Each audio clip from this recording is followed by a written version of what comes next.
어머니, 왜 제 허락도 없이 남의 물건에 손대세요? 그 말을 들은 순간 가슴이 철렁 내려앉았습니다.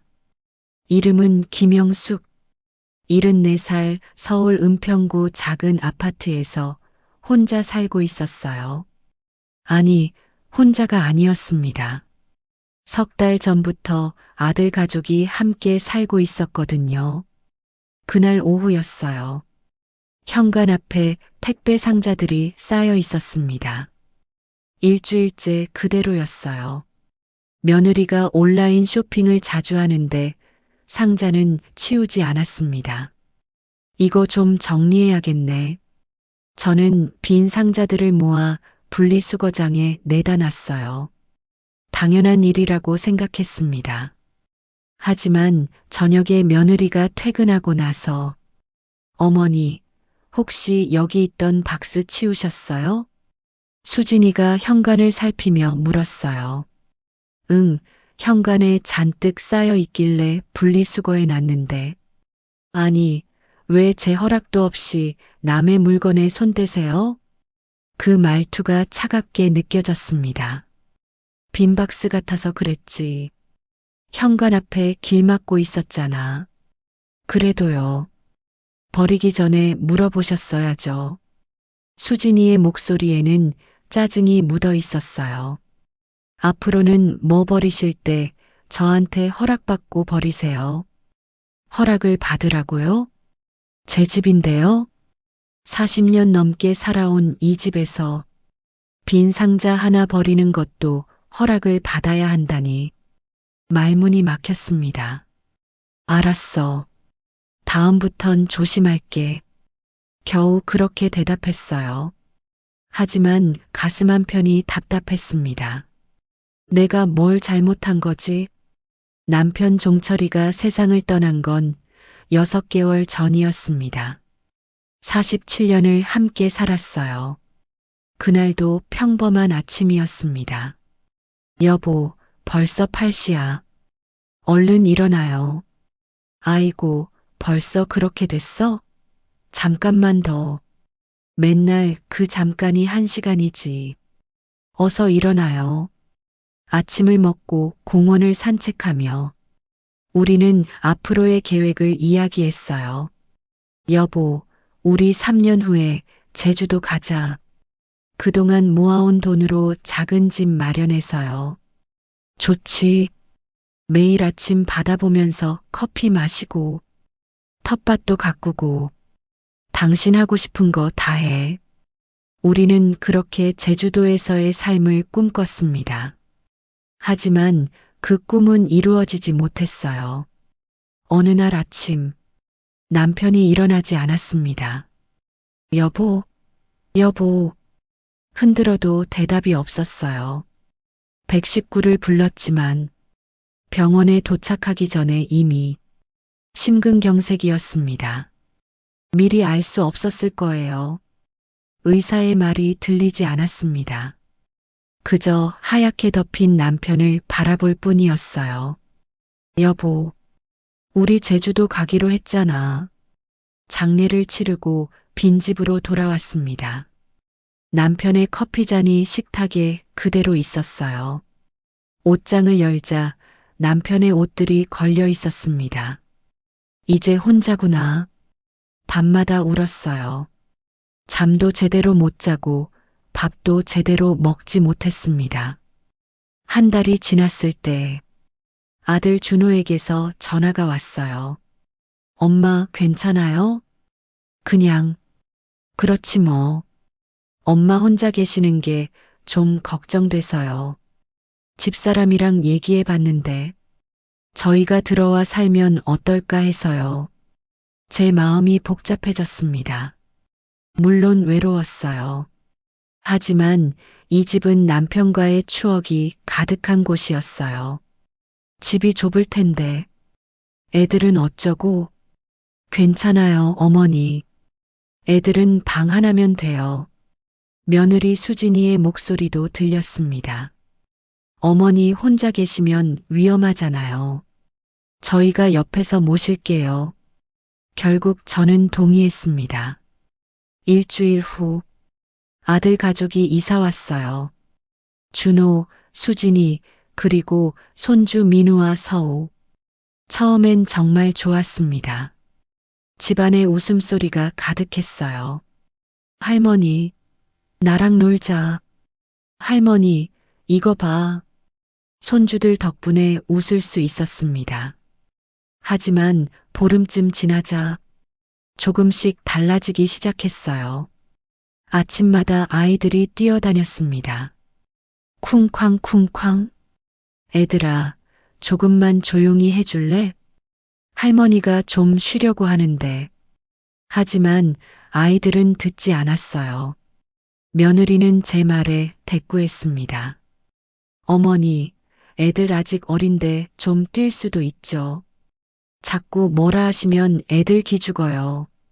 그날 오후, 저는 아이들에게 간식을 준비했어요. 할머니가 호떡 부쳤는데 먹을래? 싫어. 나 과자 먹을 거야. 민우가 고개를 저었습니다. 호떡 맛있는데. 할머니 음식은 맛없어. 서우도 똑같이 말했어요. 가슴이 찢어지는 것 같았습니다.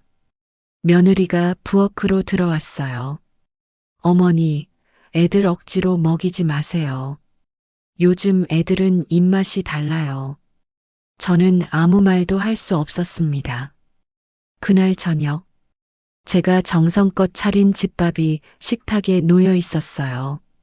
된장찌개, 생선구이, 나물 반찬들. 하지만 아들 가족은 휴대폰으로 뭔가를 주문했습니다.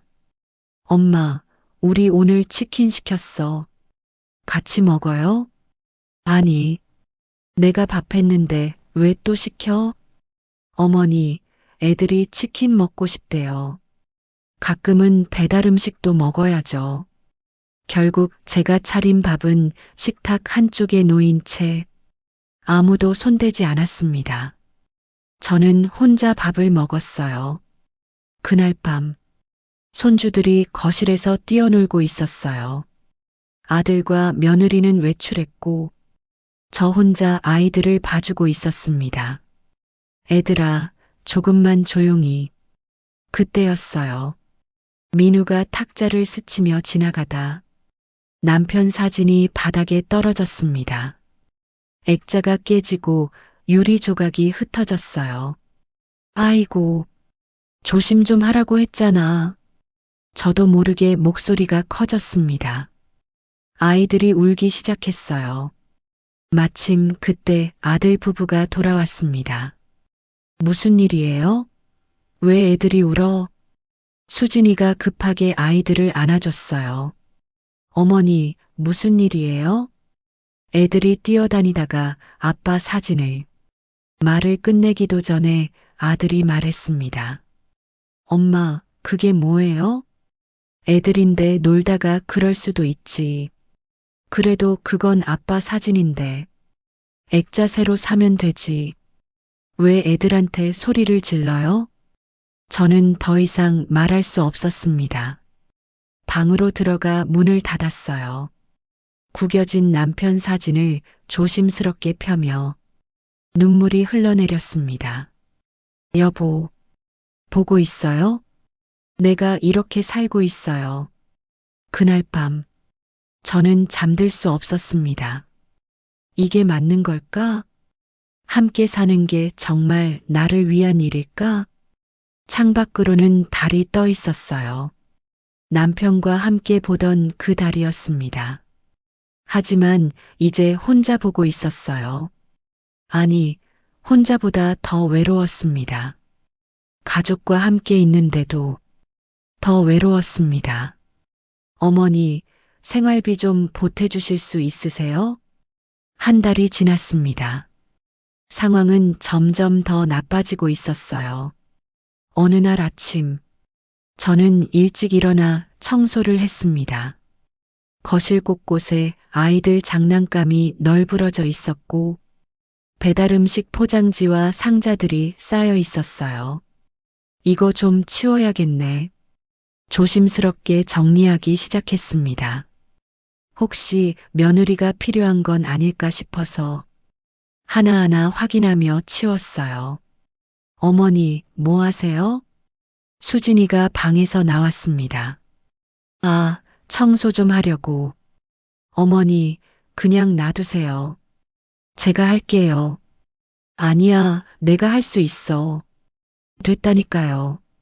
어머니가 하시면 또 뭐 버리실까봐 걱정돼요. 그 말에 손이 멈췄습니다.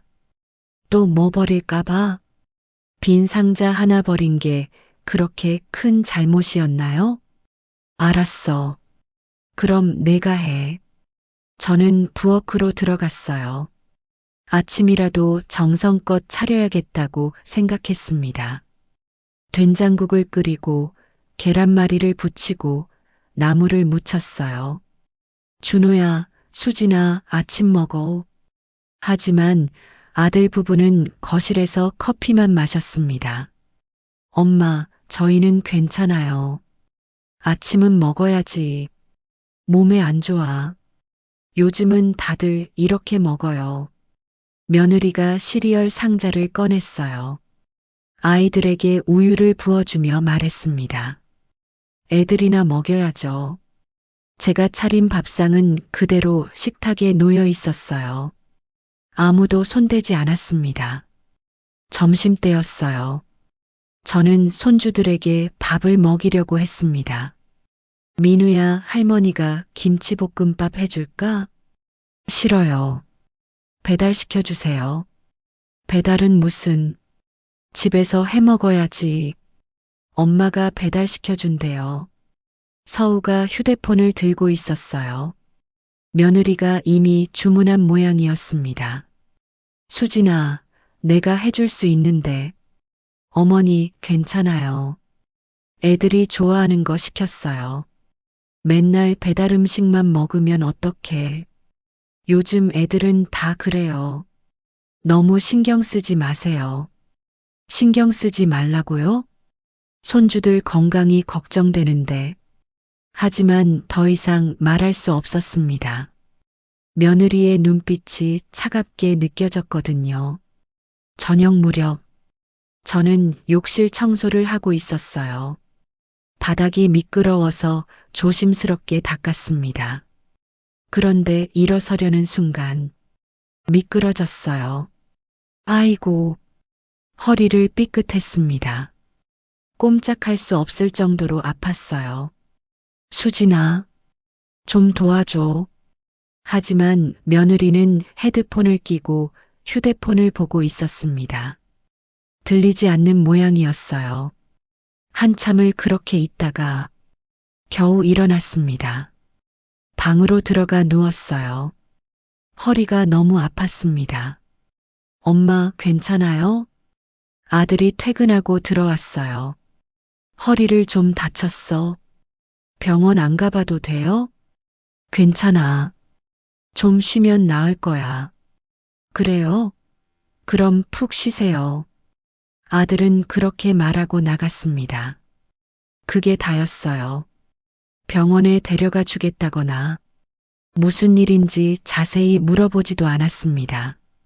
사흘이 지났습니다. 저는 겨우 일어날 수 있었어요. 부엌에 가보니 설거지가 산더미처럼 쌓여 있었습니다. 바닥은 끈적거렸고 쓰레기통은 넘쳐났어요. 내가 아프다고 이렇게 되다니. 몸이 아팠지만 청소를 시작했습니다. 설거지를 하고 바닥을 닦고 쓰레기를 버렸어요. 1시간쯤 걸렸을까요? 땀이 흘러내렸습니다. 그런데 아무도 고맙다는 말을 하지 않았어요. 마치 당연한 일이라는 듯이 모두 제가 해야 할 일이라고 생각하는 것 같았습니다. 어느 주말 오후, 손주들이 거실에서 게임을 하고 있었어요. 소리가 너무 컸습니다. 애들아, 소리 좀 줄여줄래? 할머니가 좀 쉬고 싶어? 싫어요. 우리 놀 거예요. 민우가 대꾸했습니다. 너 그게 어른한테 할 말이야? 할머니는 왜 자꾸 참견해요? 서우도 짜증을 냈어요. 그때 며느리가 들어왔습니다. 무슨 일이에요? 애들이 시끄러워서. 어머니, 애들이 주말에 좀 노는 것까지 뭐라 하시면 어떡해요? 그래도 너무 시끄러워. 요즘 애들은 다 이래요. 이해해 주세요. 며느리는 제 말을 듣지 않았습니다. 오히려 저를 이해심 없는 노인처럼 취급했어요. 그날 밤, 아들 준호가 제 방으로 들어왔습니다. 엄마, 얘기 좀 할게요. 그래, 앉아. 표정이 심각해 보였어요. 엄마, 사실은요. 왜? 무슨 일이야? 회사가 요즘 좀 어려워요. 어렵다니? 구조조정 얘기가 나오고 있어요. 제 가슴이 철렁 내려앉았습니다. 그럼, 너 잘리는 거야? 아직은 모르겠어요. 하지만 불안해요. 준호는 잠시 말을 멈췄다가 조심스럽게 말했어요. 그래서 그러는데요. 왜? 생활비 좀 보태주실 수 있으세요? 순간 귀를 의심했습니다. 생활비? 네. 요즘 애들 학원비도 많이 들고 집값도 올라서 나중에 대출 받으려면 준비해야 하고 제 머릿속이 복잡해졌어요. 준호야, 엄마도 연금으로 겨우 살아가는데. 알아요. 하지만 지금 정말 급해서요. 얼마나 필요한데? 한 200만 원 정도요? 200만 원. 제 한 달 생활비가 80만 원인데 2달 반치 돈이었어요. 그건 좀. 엄마, 제발이요. 저희도 어쩔 수 없어서 그래요. 아들의 눈빛이 간절했습니다. 하지만 뭔가 석연치 않았어요. 알았어. 생각 좀 해볼게. 빨리 결정해 주세요. 급해서요. 아들이 나가고 저는 한참을 생각했습니다. 정말 생활비 때문일까? 아니면 다른 이유가 있는 걸까? 불안했습니다. 며칠 후, 저는 우연히 며느리의 통화를 듣게 됐어요. 베란다에서 빨래를 널고 있는데 며느리가 거실에서 전화하는 소리가 들렸습니다. 응, 언니. 그 얘기 꺼냈어. 시어머니한테 돈 빌리자고. 제 손이 멈췄습니다. 아직 확실하진 않은데 설득하면 될 것 같아. 그 돈으로 대출 먼저 받고 집 명의는 나중에 천천히 옮기면 되지. 집 명예? 제 심장이 빠르게 뛰기 시작했어요. 그래, 시어머니만 잘 구슬리면 돼. 나중에 집도 우리 거 되는 거니까. 더 이상 듣고 싶지 않았습니다. 베란다 문을 닫고 제 방으로 들어갔어요. 손이 떨렸습니다. 생활비가 아니라 집을 노리는 거였어? 40년 넘게 살아온 이 집, 남편과 함께 일해서 마련한 이 집을 아들이 알고 있을까? 아니면 며느리 혼자 생각인가? 혼란스러웠습니다. 그날 밤, 저는 잠을 이룰 수 없었어요. 천장을 바라보며 생각했습니다. 어떻게 해야 하지? 아들에게 물어봐야 하나? 아니면 모른 척 해야 하나? 답이 보이지 않았습니다. 창밖으로는 비가 내리기 시작했어요. 남편이 떠난 후 처음으로 제 인생이 이렇게 복잡해질 줄 몰랐습니다. 엄마, 집 명의를 제 앞으로 바꿔주세요. 일주일이 지났습니다. 저는 며느리의 통화 내용을 아들에게 말해야 할지 고민했어요. 하지만 차마 입이 떨어지지 않았습니다. 혹시 내가 잘못 들은 건 아닐까? 아들이 모르는 일일 수도 있잖아. 그렇게 스스로를 위로하며 지냈어요. 어느 날 저녁, 아들이 다시 제 방으로 들어왔습니다. 엄마, 지난번에 말씀드린 거 생각해 보셨어요?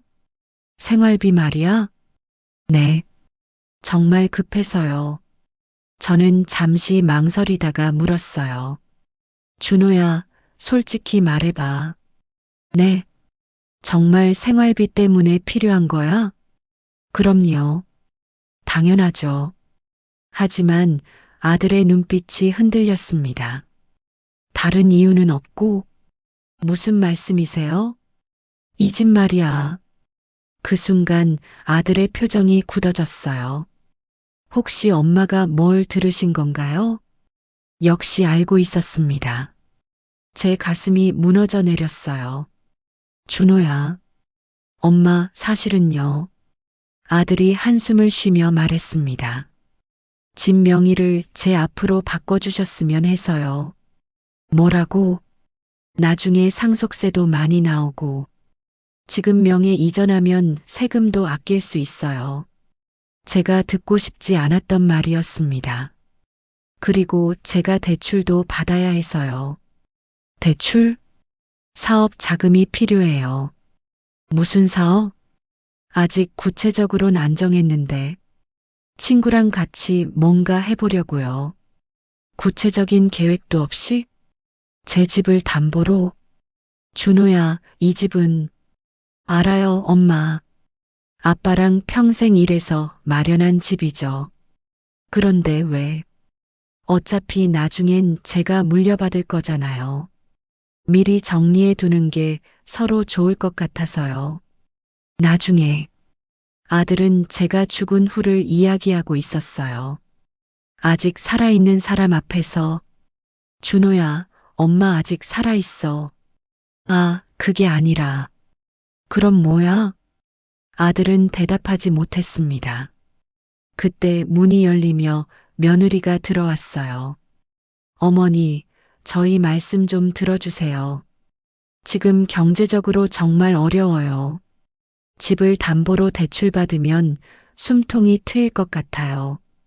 어머니 명의로는 대출이 잘 안 나오니까요. 며느리의 목소리는 단호했습니다. 그리고 어머니도 계속 여기 사실 거잖아요. 명의가 누구든 상관없는 거 아닌가요? 상관없다고요? 40년 넘게 지켜온 제 집인데. 안 돼. 제가 단호하게 말했어요. 집 명의는 못 바꿔줘. 어머니, 며느리의 목소리가 높아졌습니다. 저희가 모시잖아요. 그런데 이것도 안 해주시면. 모신다고? 제가 웃음이 나왔어요. 내가 너희한테 짐이야? 그게 아니라, 아니면 내 집 때문에 같이 사는 거야? 며느리의 얼굴이 붉어졌습니다. 어머니, 무슨 말씀을 그렇게 하세요? 나도 들었어. 내가 전화하는 거, 진명에 옮기고 나 내보내려는 거 다 들었어. 순간 방안이 조용해졌습니다. 아들이 며느리를 바라봤어요. 당신이 그런 얘기를 했어? 아니, 그게. 며느리가 당황해했습니다.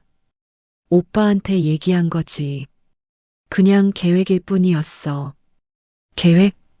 제가 다시 물었습니다. 날 내보낼 계획을 세우고 있었다는 거지? 어머니, 오해예요. 오해가 아니야. 내가 똑똑히 들었어. 아들이 머리를 감싸 쥐었어요. 엄마, 정말 죄송해요. 제가 잘못 생각했어요. 그래, 잘못 생각한 거야. 저는 일어섰습니다. 이제 알았으니까 나가줄래? 엄마, 나 혼자 있고 싶어. 그날 밤, 저는 잠들 수 없었어요. 아들과 며느리가 제 집을 노리고 있었다는 사실. 그것도 계획적으로. 함께 살자고 한 것도 집 때문이었구나. 날 걱정해서가 아니라. 눈물이 흘러내렸습니다. 남편 사진을 꺼내 들었어요. 여보, 어떡하면 좋겠어요? 우리 아들이 이럴 줄 몰랐어요. 대답은 없었습니다. 다음 날 아침, 식탁에 앉았지만 아무도 말이 없었어요. 아이들만 시끄럽게 떠들었습니다. 할머니, 우유 줘. 할머니, 시리얼 없어. 저는 말없이 챙겨줬어요. 아들과 며느리는 저와 눈도 마주치지 않았습니다. 며칠이 지났습니다. 집안 분위기는 최악이었어요. 아들은 출근하면 늦게 들어왔고 며느리는 저를 피했습니다. 손주들만 여전히 시끄러웠어요. 어느 날 오후 저는 베란다에서 빨래를 널고 있었습니다. 며느리가 전화하는 소리가 또 들렸어요. 언니, 일이 꼬였어. 시어머니가 다 알아버렸어. 이제 어떻게 하지? 진명의 이전은 틀린 것 같아. 잠시 침묵이 흐르더니 그래도 방법이 있을 거야. 일단 시간을 좀 더 끌어봐야겠어. 방법? 무슨 방법이 더 있다는 걸까요? 불안했습니다.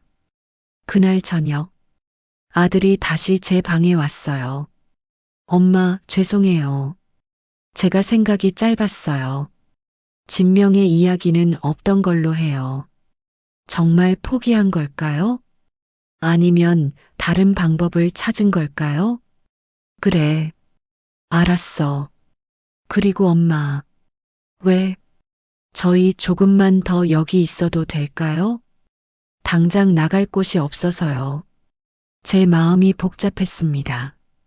쫓아낼 수도 없었고, 그렇다고 편하게 지낼 수도 없었어요. 알았어. 조금만. 고맙습니다, 엄마. 하지만 아들의 눈빛이 예전 같지 않았어요. 뭔가 숨기고 있는 것 같았습니다. 그날 밤, 저는 결심했어요. 이대로는 안 되겠어. 뭔가 변화가 필요해. 하지만 어떻게 해야 할지 막막했습니다. 창밖으로는 달이 떠 있었어요. 남편과 함께 보던 그 달, 이제는 혼자 보고 있었습니다. 여보, 나 어떡하면 좋을까요? 이 집을 지켜야 할까요? 아니면 떠나야 할까요? 바람 소리만 들려왔습니다. 엄마, 어디 가세요? 연락 좀 주세요. 보름이 더 지났습니다. 집안 분위기는 여전히 냉랭했어요. 아들과 며느리는 저를 피했고, 저도 그들과 마주치는 게 불편했습니다. 어느 날 아침, 저는 남편의 오랜 친구분에게 전화했어요. 명수 씨, 나 영숙이야. 아, 영숙 씨. 어떻게 지내세요? 그냥, 그렇지 뭐. 무슨 일 있으세요? 목소리가 안 좋은데. 명수 씨는 남편의 절친이었습니다. 경기도 양평에 작은 전원주택을 갖고 계셨어요. 혹시 양평 집 비어 있나요? 네, 비어 있는데요. 왜요? 잠깐 머물 곳이 필요해서요. 그러세요? 얼마든지 쓰세요. 고마워요. 정말 고마워요. 전화를 끊고 나니 마음이 조금 편해졌어요. 이제 계획을 세워야겠어. 며칠 동안 저는 조용히 짐을 쌌습니다. 아들 가족이 외출했을 때 옷가지와 남편 사진, 몇 가지 추억의 물건들. 많지 않았어요. 70년 넘게 살면서 모은 것들이지만 정작 필요한 건 얼마 되지 않았습니다. 이 정도면 되겠어. 어느 토요일 아침, 저는 아들 부부에게 말했습니다. 준호야, 수진아, 할 얘기가 있어. 뭔데요? 나, 이 집 나갈 거야. 순간 두 사람의 표정이 굳어졌어요.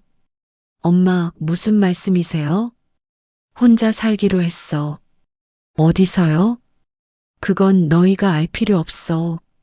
며느리가 황급히 말했습니다. 어머니, 저희가 잘못했어요. 다시 예전처럼 지낼게요. 아니야. 이미 결심했어. 엄마, 제발. 준호야. 저는 아들을 똑바로 바라봤어요. 엄마가 죽기만 기다리는 게 아니라 엄마도 남은 인생 살고 싶어. 아들은 아무 말도 하지 못했습니다. 그리고 이 집 말이야. 응? 팔 거야. 뭐라고요? 며느리가 소리쳤어요. 내 집이니까 내 마음대로 할 거야. 어머니, 그럼 저희는요? 너희 인생은 너희가 살아. 더 이상 내 집에 기대지 마. 며느리의 얼굴이 새하얗게 변했습니다. 아들도 믿을 수 없다는 표이었어요. 엄마, 정말 그러실 거예요? 그래. 이미 부동산에 연락했어. 사실이었습니다. 며칠 전 부동산에 집을 내놓았어요. 다음 주에 이사 갈 거야. 일주일이 눈 깜짝할 새 지나갔습니다. 그 사이 아들은 여러 번 설득했어요. 엄마, 다시 생각해 주세요. 저희가 정말 잘할게요. 하지만 저는 마음을 바꾸지 않았습니다. 며느리는 저를 원망하는 눈빛으로 바라봤어요. 시어머니가 이럴 줄 몰랐네요. 자식한테 이렇게까지 하시다니. 그 말에도 흔들리지 않았습니다. 이사 날이 다가왔어요. 이사짐 센터에 연락했습니다. 짐이 많지 않아서 작은 차면 돼요. 네, 알겠습니다. 이사 전날 밤, 저는 집안을 천천히 둘러봤어요. 거실, 부엌, 안방, 40년 넘게 살았던 공간들, 남편과 함께 웃고 울었던 곳, 아들을 키웠던 곳. 여보, 이제 떠나요. 우리 함께 꿈꿨던 제주도로. 남편 사진에 대고 중얼거렸습니다. 이사 당일 아침, 이사짐 센터 차가 도착했어요. 짐을 실으며 아들이 다가왔습니다. 엄마, 정말 가시는 거예요? 그래. 연락은 하시고 지내실 거죠? 저는 잠시 망설였어요. 준호야. 네, 엄마. 엄마가 진짜 걱정돼서 그러는 거야? 아니면 집 걱정돼서 그래? 아들은 대답하지 못했습니다. 솔직히 말해봐. 집도 걱정돼요. 역시 그렇구나. 제 마음은 이미 정해져 있었어요. 그럼 연락 안 할게. 엄마, 너희가 변할 때까지는, 진짜로 엄마를 걱정하게 될 때까지는. 트럭에 올랐습니다. 손주들이 울면서 손을 흔들었어요. 할머니, 가지 마. 할머니, 미안했지만 돌아볼 수 없었습니다. 차가 출발했어요. 백미러로 보니 아들이 서 있었습니다. 며느리는 이미 집으로 들어간 모양이었어요. 이제 정말 끝이구나. 양평 전원주택에 도착했습니다. 조용하고 평화로운 곳이었어요. 명수 씨, 정말 고마워요. 천만에요. 영숙 씨, 편히 쉬세요.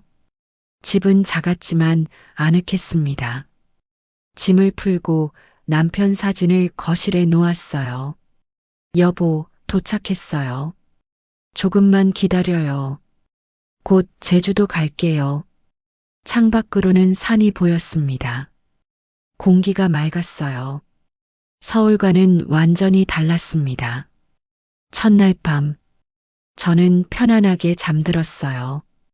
아들 가족 눈치 보지 않아도 됐고, 시끄러운 소리도 없었습니다. 오랜만에 푹 잤습니다. 일주일이 지났어요. 아들에게서 전화가 왔습니다. 하지만 받지 않았어요.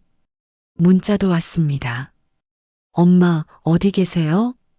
연락 좀 주세요. 걱정돼요. 엄마, 제발. 모두 읽지 않고 삭제했습니다. 며느리에게서도 메시지가 왔어요. 어머니, 저희 잘못했어요. 돌아와 주세요. 읽지 않았습니다. 진심이 아니라는 걸 알아. 집 때문에 그러는 거지. 대신 저는 부동산에 전화했어요. 집 매물 어떻게 됐나요? 아, 네. 관심 있는 분들이 계세요. 좋은 가격에 빨리 팔아주세요. 네, 최선을 다하겠습니다. 그렇게 일주일이 더 지났습니다. 옆집에 사는 순자 씨와 친해졌어요. 비슷한 나이에 혼자 사는 여자였습니다. 영숙 씨, 혼자 사시는 거예요? 네, 남편은 6개월 전에 떠났어요. 저도 3년 전에 혼자 됐어요. 그래도 혼자가 편하더라고요. 순자 씨의 말이 위로가 됐어요. 영숙 씨도 곧 적응하실 거예요. 고마워요. 함께 장을 보고 산책도 했습니다. 반찬도 나눠 먹었어요. 이렇게 사는 것도 나쁘지 않네. 한 달이 지났을 때 부동산에서 연락이 왔습니다. 집 계약 들어갔어요. 정말요? 네, 좋은 가격에 나갔습니다. 고맙습니다. 드디어 팔렸어요. 남편과 40년 넘게 살았던 그 집, 아들이 자랐던 그 집. 하지만 후회는 없었습니다. 이제 진짜 새 출발이야. 그날 저녁, 저는 제주도 부동산에 전화했어요. 바다 보이는 작은 집 있나요? 네, 몇 군데 있습니다. 사진 좀 보내주세요. 알겠습니다. 남편과 꿈꿨던 제주도.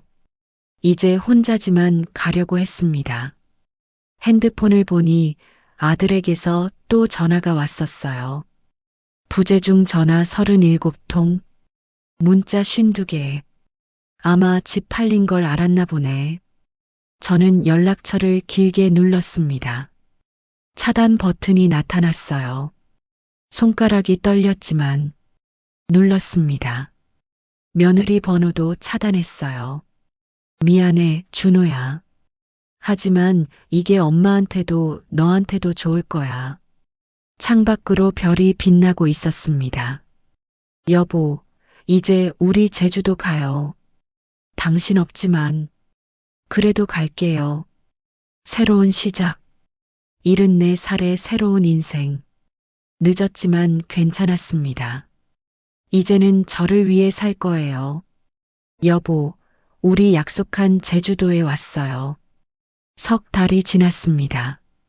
저는 제주도 서귀포 바닷가 근처 작은 아파트에 살고 있었어요.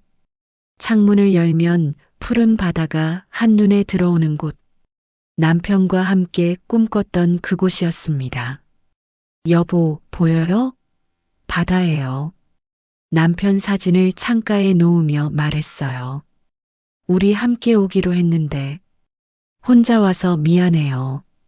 눈물이 날 것 같았지만 참았습니다. 이제는 울지 않기로 했거든요. 아침마다 바닷가를 산책했어요. 파도 소리를 들으며 걸으면 마음이 편해졌습니다. 안녕하세요. 어느 날 이웃 할머니가 인사를 건넸어요. 아, 안녕하세요. 여기 새로 오셨죠? 저는 3층에 사는 이명희예요. 김영숙입니다. 반가워요. 혼자 사세요? 네, 남편은 6개월 전에 떠났어요. 아이고, 그러셨구나. 저도 혼자 산지 5년 됐어요.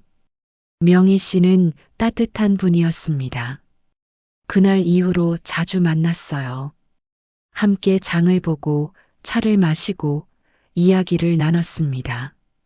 영숙 씨, 자식들은요? 아들 하나 있는데 연락 안 해요. 왜요? 말하자면 길어요. 명희 씨는 더 묻지 않았어요. 대신 제 손을 꼭 잡아줬습니다. 힘드셨겠어요. 괜찮아요. 이제는요. 정말 괜찮았습니다. 어느 날 오후 우체통을 확인하러 갔는데 등기 우편이 와 있었어요. 서울에서 온 것이었습니다. 뭐지? 열어보니 법원 서류였어요. 아들이 보낸 거였습니다. 재산분할 청구 소송. 결국 이렇게 나오는구나. 서류를 읽어 내려가는데 손이 떨렸어요. 원고는 피고가 부당하게 재산을 처분했다고 주장하며 웃음이 나왔습니다. 내 집을 내가 팔았는데 부당하다고? 다음 날 변호사를 찾아갔어요. 이게 무슨 소용이 있나요? 어머님께서 본인 명의 재산을 처분하신 건데 아드님이 이길 가능성은 거의 없습니다. 그래도 소송은 해야 하나요? 답변서는 내셔야 합니다. 변호사의 도움으로 답변서를 제출했어요. 이제 정말 끝이구나. 법정에서까지 싸워야 하는구나. 슬펐지만 후회는 없었습니다. 2달 후, 첫 재판 날이었어요. 서울까지 비행기를 타고 갔습니다. 법원 복도에서 아들을 봤어요. 석 달 만이었습니다. 엄마, 준호가 다가왔어요. 얼굴이 많이 야위어 있었습니다. 잘 지냈니? 엄마, 소송 취하할게요. 뭐? 제가 잘못 생각했어요. 무슨 소리야? 엄마 없이 살아보니까 정말 힘들더라고요. 준호의 눈에 눈물이 고였어요. 집도 구해야 하고 돈도 벌어야 하고 그제야 알았어요. 엄마가 얼마나 힘드셨을지. 저는 아무 말도 하지 않았습니다. 애들도 할머니 보고 싶다고 매일 울어요. 수진이도 미안하대요. 그래서 엄마 다시 시작하면 안 될까요? 제 마음이 흔들렸습니다. 하지만 고개를 저었어요. 준호야, 네 엄마. 엄마는 이제 엄마 인생을 살 거야. 엄마, 너도 내 인생 살아. 의지하지 말고. 하지만 소송은 내 마음대로 해. 엄마는 상관없어. 준호가 고개를 떨어뜨렸습니다. 엄마가 너무 야속해요. 미안하다. 하지만 이게 맞는 것 같아. 그렇게 말하고 법정으로 들어갔어요. 재판은 짧게 끝났습니다. 원고의 청구를 기각합니다. 판사의 선언과 함께 모든 게 끝났어요. 제주도로 돌아왔습니다. 집에 들어서니 평화로웠어요. 여보, 다녀왔어요. 힘들었지만 괜찮아요. 이제 정말 끝났어요. 저녁을 간단히 먹고 베란다에 나갔습니다. 바다에 석양이 지고 있었어요. 붉은 노을이 아름다웠습니다. 참 예쁘다. 그때 핸드폰이 울렸어요. 모르는 번호였습니다. 여보세요? 할머니. 손주 민우의 목소리였어요. 민우야? 할머니, 보고 싶어요. 가슴이 뭉클했습니다. 할머니도 보고 싶어. 언제 와요? 할머니 어디 있어요? 민우야. 응? 할머니는 지금 바다가 보이는 곳에 살아. 우와, 부러워. 민우가 착하게 지내면 언젠가 놀러 올 수 있어. 정말요? 그럼. 할머니 사랑해요. 할머니도 사랑해. 전화를 끊고 한참을 멍하니 앉아 있었어요. 손주들이 보고 싶었습니다. 하지만 돌아갈 수는 없었어요. 몇 주가 지났습니다. 어느 날 명희 씨가 제안했어요. 영숙 씨, 우리 텃밭 같이 가꿔볼까요? 텃밭요? 네, 근처에 작은 밭이 있어요. 같이 채소 키우면 재밌을 것 같아서요. 좋아요. 우리는 함께 텃밭을 가꾸기 시작했어요. 상추, 고추, 토마토를 심었습니다. 영숙 씨, 이거 봐요. 싹이 났어요. 정말 귀엽다. 매일 아침 텃밭에 가서 물을 주고 잡초를 뽑았어요. 땀 흘리며 일하는 게 즐거웠습니다. 한 달 후, 첫 수확을 했어요. 와, 상추가 이렇게 많이. 우리가 키운 거라 더 맛있을 거예요. 명희 씨 집에서 함께 저녁을 먹었습니다. 우리가 키운 채소로 쌈을 싸 먹었어요. 맛있다. 그러게요. 정말 달아요. 영숙 씨 행복해 보여요. 정말요? 네. 처음 왔을 때보다 훨씬 밝아지셨어요. 그 말을 들으니 눈물이 났습니다. 고마워요, 명희 씨. 제가 여기 와서 친구를 만나서 저도 고마워요.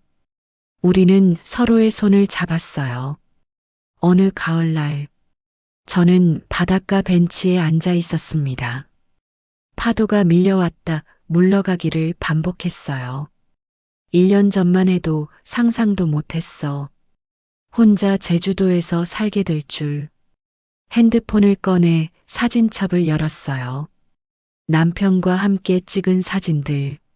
아들이 어렸을 때 사진들. 손주들 사진들. 다 추억이 됐네. 슬프지 않았습니다.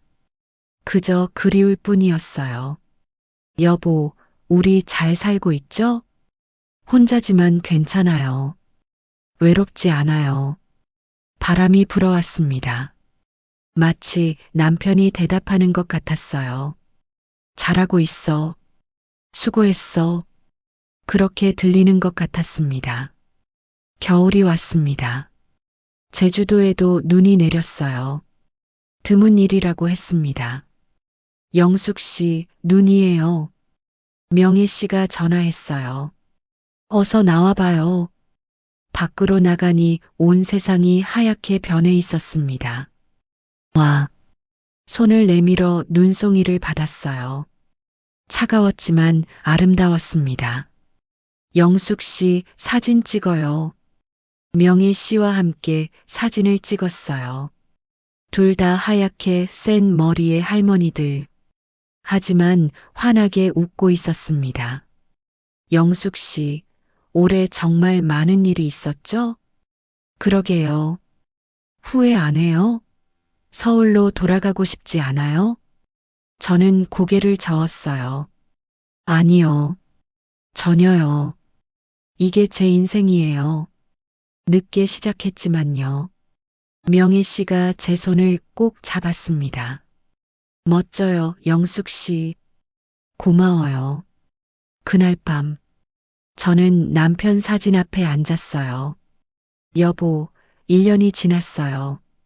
당신 없이 혼자 살아보니까 생각보다 괜찮더라고요. 물론 외롭기도 해요.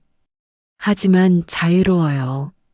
누구 눈치 안 보고 살 수 있어요. 남편이 미소 짓는 것 같았어요. 여보, 나 잘하고 있죠? 걱정 마세요. 할만해요. 혼자서도 창밖으로는 눈이 계속 내리고 있었습니다. 하얀 세상이었어요. 마치 새로 시작하는 것처럼 75살의 새 출발. 늦었지만 아름다웠습니다. 봄이 왔습니다. 제주도에 꽃이 피기 시작했어요. 저는 텃밭에서 일하고 있었습니다. 영숙 씨, 명희 씨가 급하게 달려왔어요. 왜요? 집 앞에 누가 왔어요? 누구? 가보세요. 집으로 가니 한 남자가 서 있었습니다. 준호였어요.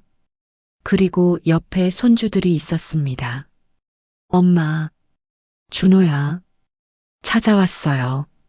어떻게 알고? 명수 아저씨한테 물어봤어요. 그랬구나. 할머니, 민우와 서우가 달려왔어요. 보고 싶었어요. 저는 손주들을 꼭 안아줬습니다. 할머니도 보고 싶었어. 할머니 집 예쁘다. 그치? 바다도 보여. 준호가 조심스럽게 다가왔어요. 엄마, 이제 알았어요. 뭘? 엄마도 엄마 인생이 있다는 거요. 제가 너무 이기적이었어요. 저는 아들을 바라봤습니다. 눈빛이 예전과 달라져 있었어요. 준호야, 네 엄마. 엄마 용서하진 않을 거야. 네. 하지만 다시 시작할 수는 있어. 정말요? 천천히, 아주 천천히. 준호가 울먹이며 고개를 끄덕였어요. 고맙습니다, 엄마. 손주들은 자주 보내. 네. 하지만 엄마는 여기서 살 거야. 알아요. 엄마 인생이니까요. 그날 우리는 함께 바닷가를 걸었습니다. 저, 아들, 그리고 손주들. 완벽하지는 않았어요.